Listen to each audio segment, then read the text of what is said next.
Tanya Hertz here, and we are talking about stress and coping with stress. So I will go ahead and share my screen with you, and we will cover the slides on stress coping. So coping refers to behaviors and thoughts that help people to deal with stress. And there can be coping essentially can be looked at in a matrix pattern. There are behavioral coping mechanisms as well as cognitive coping mechanisms, and behavioral coping, just like it sounds, is a set of behaviors or physical activities that we can use to help us deal with stress, where cognitive is thoughts or our brain, mental activities that are involved that will help us to alleviate that stressful situation. And then in the matrix, we can also look at it from a problem perspective or a emotion perspective. Now, the problem perspective refers to the whatever it is that's whether that's emotions or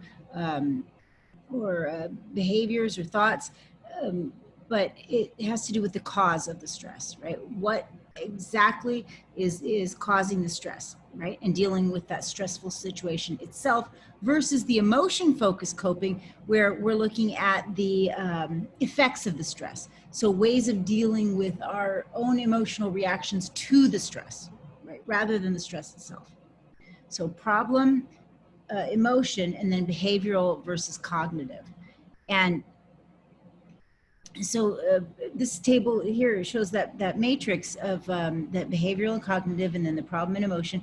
And you can just always think of problem focused as cause, dealing with the cause of the stress, where emotion focused is dealing with the effects of the stress, All right. And how do we deal with stress? Well, I should go back one slide here, actually. Let me go back a couple slides and tell you some examples of those different problem and emotion or cause and effect, behavioral and cognitive. So an example of a problem-focused reaction or response to stress would be working more. So imagine if the stress were caused by schoolwork. We have just so much schoolwork going on right now, and we need to deal with the we're dealing with stress because of it. So if you were to work harder or get help or strategize different ways to deal with the amount of schoolwork, all of these things would be problem focused, right? Because they're dealing with the problem. Now, behavioral versus cognitive. Behavioral, remember, are physical activities, and cognitive are the thoughts. And then emotion focused is the effects of the stress. And so if we were doing things like going out with friends or venting or looking for fun things to do outside of our homework, to get away from the situation, or just looking at the problem differently, right? Reappraising, all of those would be examples of emotion focused and would be dealing with the effects. Okay. So how do we deal with stress during COVID-19? Well, there's an excessive amount of stress that our employees are going through right now. And it's important that we recognize this stress and we help them to take care of it. And these are some recommendations by the CDC of things that our employees can do to help, or we can do ourselves to help with this feeling of stress that's going along with the COVID-19. And you can look at things like taking breaks, relaxing, doing activities that are enjoyable. Now, is that problem or is that emotion? Right? And is that behavioral or is that cognitive? Well, obviously it's not problem focused, it would be emotion focused, because it's not the cause of the stress, but the effects of the stress. And then is it behavioral or cognitive? Well, it'd be behavioral, because we're actually physically going out and doing other activities that get us out of that stressful situation. Right? So you can go through each of these and look at the different mechanisms that the CDC recommends, and all of these are really good advice, right? And oftentimes it's not just one thing that we do to deal with stress, but it's good to take a multifaceted approach. And certain people prefer different methods of stress reduction or dealing with stress, uh, and there's a little bit of an oversimplification or a stereotype that women tend to prefer emotion focused responses where men prefer problem focused, where that's not necessarily true. All right, and what happens if we don't deal with stress? Well, this is where the problem comes in. When we don't deal with stress, it turns into a strain, and it can be psychological or physiological. And physiological stress responses are real. They're supported by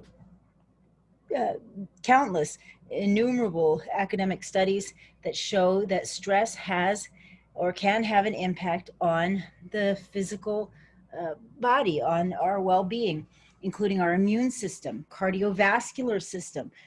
It can cause heart attacks. It can cause damage to the musculoskeletal system, gastrointestinal system. I don't know if you've ever had a stomach ache because of being at a high level of stress. That would be an example of a physiological strain. And there are many physical manifestations of stress that we see when it's not dealt with. People can feel sick to their stomach, like I said. Muscles tend to tense. People tend to carry their stress high in the body. So stress is often carried in the neck, in the shoulders, in the upper back, in the jaw, and that tension over time can do damage to the body, to the teeth, if you're grinding, and et cetera, et cetera. And there are also, of course, physiological, besides physiological, psychological strains that can result from too much stress or a prolonged period of stress. Depression, anxiety, eventually burnout, and burnout is a real problem, and burnout is significant and costs companies billions of dollars every year. It is so important that managers deal with these mental or psychological strains associated with stress. And then there are behavioral strains as well. Things like teeth grinding, compulsive behaviors, overeating, undereating, oversleeping, undersleeping,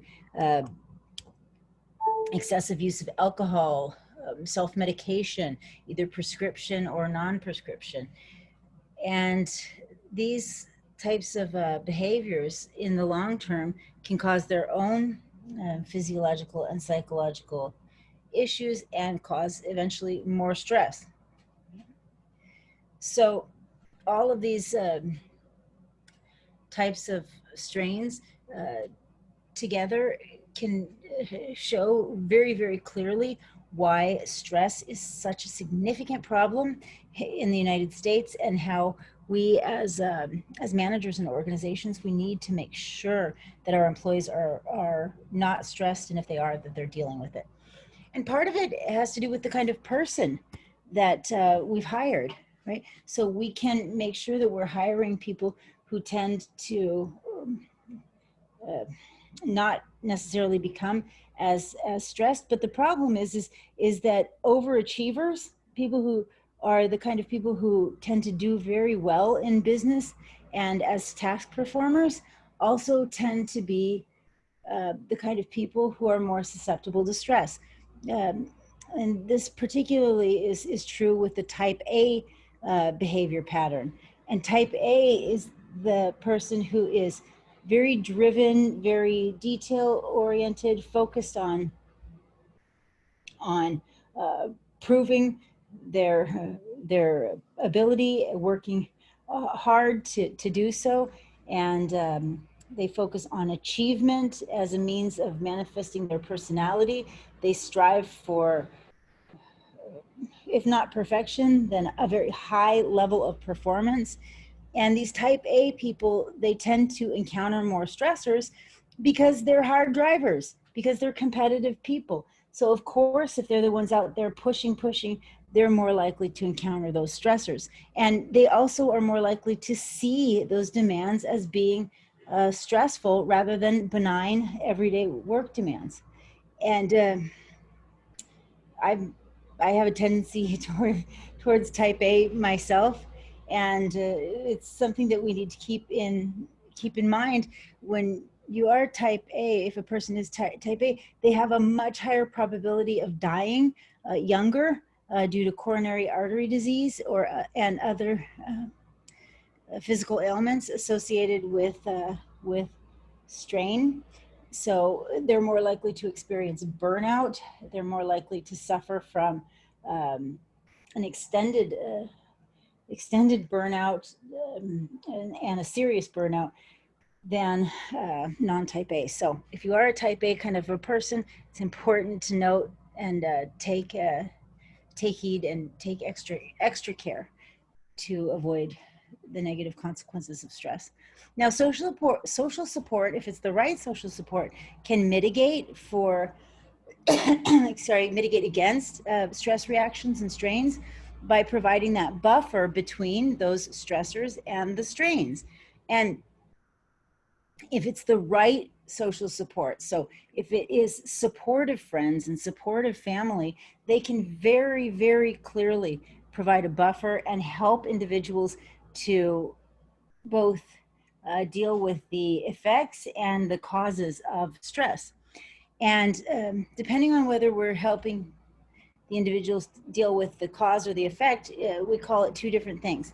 So instrumental support is support that support that we can give that can be used to actually address the stressful situation itself. Instrumental support would be, well, I'll give an example here. I was in the weeds earlier today trying to get everything done that I needed to get done for the Recommendations lab, because I had a couple of presentations going, and I had to send out several emails beforehand. And I was so lucky in that couple of amazing people who work at the rec jumped in to offer instrumental support and take over some of those emails and deal with some of that work that I had to do, so that I could lighten the load and get everything done that needed to be done. And that's instrumental support. Emotional support is also important, and that is when people help by addressing the emotional or effects of stress. This is anytime when we're not helping to deal with the problem itself, but we're still helping. We're still helping to in some way lessen the emotional burden of stress. So an example of this might be just taking a friend out to grab a cup of coffee, or giving a hug when somebody needs a hug. I mean, well, in times of social distancing, maybe that hug might be more stressful than helpful, but things that could help alleviate some of that emotional reaction, right? That's emotional support. And how important is stress? Well, it's extremely important. Stress needs to be managed in an organization. It is vital that we deal with this. There are several correlative studies that show that stress can have a major and detrimental impact on an organization. We know that if we can manage stress well, we can improve job performance and organizational commitment. And we know that hindrance stressors, so hindrance stressors are those bad stressors, they have a weak negative correlation with job performance. So we perform better when there's less hindrance stressors in an organization. That makes sense, right? Because hindrance stressors, they reduce the energy that people have, and the energy and attention that they can devote to their actual work, when they are when they're dealing with stress. Now, challenge stressors are a good thing, and they do have a positive correlation, a positive effect on job performance. And it's a weaker effect. It's about between 0.20 and 0.30, but it's still positive, and that's because challenge stressors can trigger those positive emotions that will in turn improve the work experience. Organizational commitment is affected by stressors, particularly hindrance stressors. There's a strong correlation between hindrance stressors and organizational commitment. So if we are stressed and it is that negative stress, this hindrance stress, we don't want to work at our company. There's a big chance that we'll want to leave, right? And they in general make life and work life a lot more dissatisfying. Now, challenge stressors do have a moderate positive effect on job commitment for the same reasons. They trigger those positive emotions, and that improves the work experience. We also know that it can save us money when we deal with stress, because stress levels are directly linked to high healthcare costs, also increased workers' compensation claims. So even if you're not altruistic and it's just all pure profit and money, it's important to note that stress costs money. So how do we deal with stress management? Well, there's 3 things that organizations need to do. They need to first assess, then they can reduce the stressors, provide resources to cope, and then they can also help people deal with the strains or the effects. So assessing involves things like talking to your employees. You can conduct a stress audit and actually ask them questions about how stressful different parts of their job are. You can help by reducing those stressors or getting rid of stressful demands by offering programs like job sharing, or giving people the ability to work from home if you have not yet done so before. Also, organizations should provide resources to employees to receive training, to receive support, and also organizations should really offer policies and practices that are inherently less stressful, like flex time and compressed work weeks, that help people to deal with their life demands and balance their work and their home life. And it's also important that organizations reduce those strains when people do become stressed, and we can do that by offering training in relaxation, meditation, or cognitive behavioral therapy techniques to help people cope in a much more rational and pragmatic manner. And it's important that we help people build up a resistance to stress in the first place by offering them better health and wellness plans so that they can just avoid the stress altogether. Hope you enjoyed this this section, and we will see you in the next one.